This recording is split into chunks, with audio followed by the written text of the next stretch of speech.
Assalamualaikum warahmatullahi wabarakatuh. Selamat datang di Tini Redo Channel. Silakan like dan subscribe jika berkenan ya.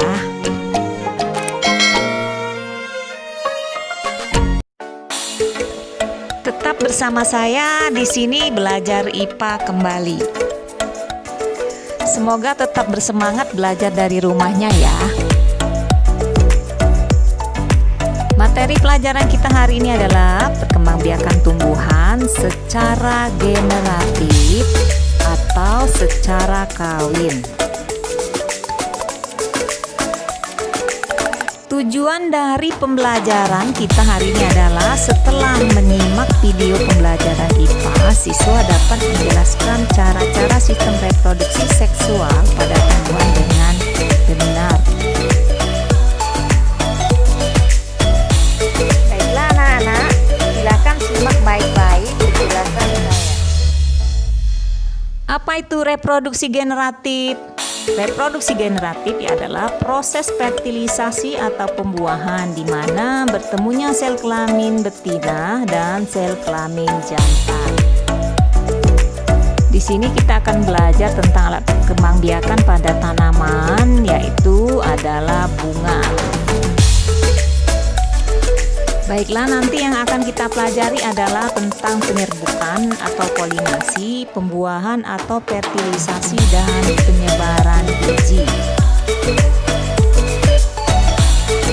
Penyerbukan adalah proses menempelnya serbuk sari pada kepala putik, di mana sel kelamin jantan pada tumbuhan berbunga adalah serbuk sari, sedangkan sel kelamin betinanya adalah putik. Perhatikan bagian-bagian bunga lengkap berikut ini. Yang pertama adalah dasar bunga. Yang kedua kelopak. Ketiga mahkota bunga. Keempat kepala sari. 5 benang sari. 6 kepala putik. 7 tangkai putik. 8 bakal biji.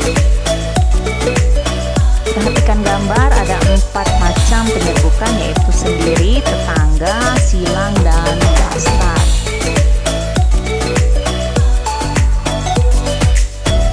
Penyerbukan itu dapat terjadi apabila adanya perantara.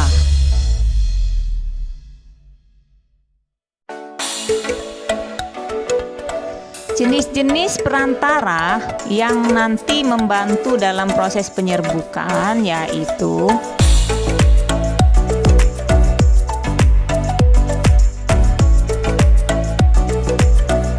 penyerbukan yang dibantu oleh angin atau istilahnya anemogami, misalnya pada tanaman padi. Alasannya karena padi memiliki bunga kecil, banyak, ringan, tidak berbau, dan tidak memiliki nektar, serta mudah diterbangkan oleh angin.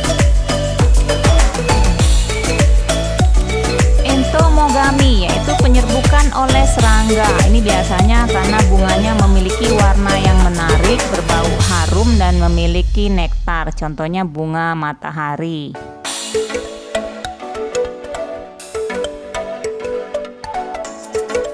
Pada gambar terlihat bunga yang diserbuki oleh kupu-kupu dan diserbuki oleh lebah madu.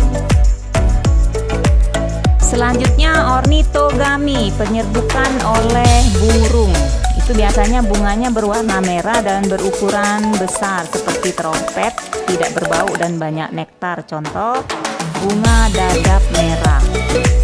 Contoh ornitogami kalian bisa lihat pada gambar berikut ini. Berikutnya adalah chiropterogami atau penyerbukan yang dibantu oleh kelelawar. Biasanya bunganya berwarna menarik, berbau, memiliki nektar, dan mekar pada malam hari. Contoh bunga kaktus.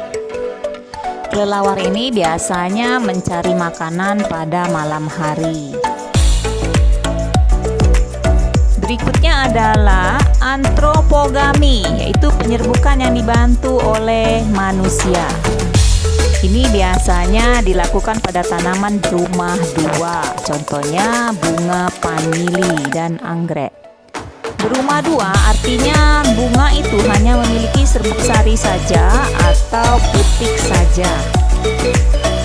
Misalnya tanaman salak. Penyebaran biji pada tanaman Angiospermae kadang-kadang terjadi tanaman baru itu akan tumbuh jauh dari induknya. Hal ini dapat dilakukan karena adanya perantara, yaitu sebagai berikut.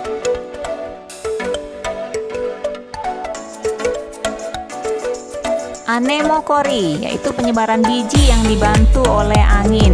Biasanya tumbuhannya berbiji kecil, ringan, bersayap. Biji ringan dan bersayap mudah terbawa oleh angin. Contoh bunga dandelion. Hidrokori, yaitu penyebaran biji yang dibantu oleh air. Contohnya adalah kelapa atau Cocos nucifera dan bakau.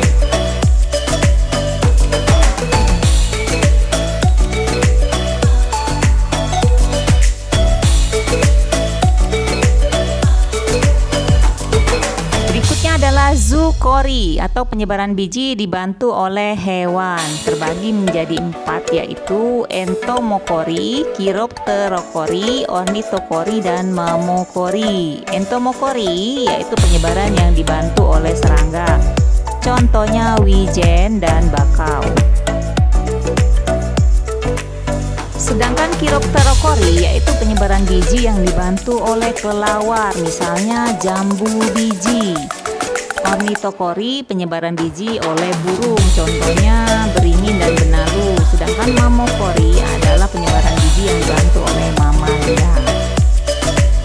Perhatikan gambar, ini ada contoh ornitokori yang dilakukan oleh burung, hidrokori dibantu oleh air, chiropterokori yang dibantu oleh kelelawar,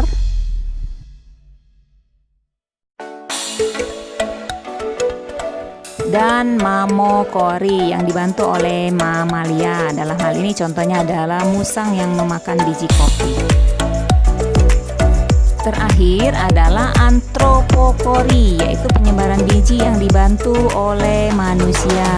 Biasanya ini dilakukan oleh petani, misalnya orang menanam padi atau menanam tumbuhan lainnya.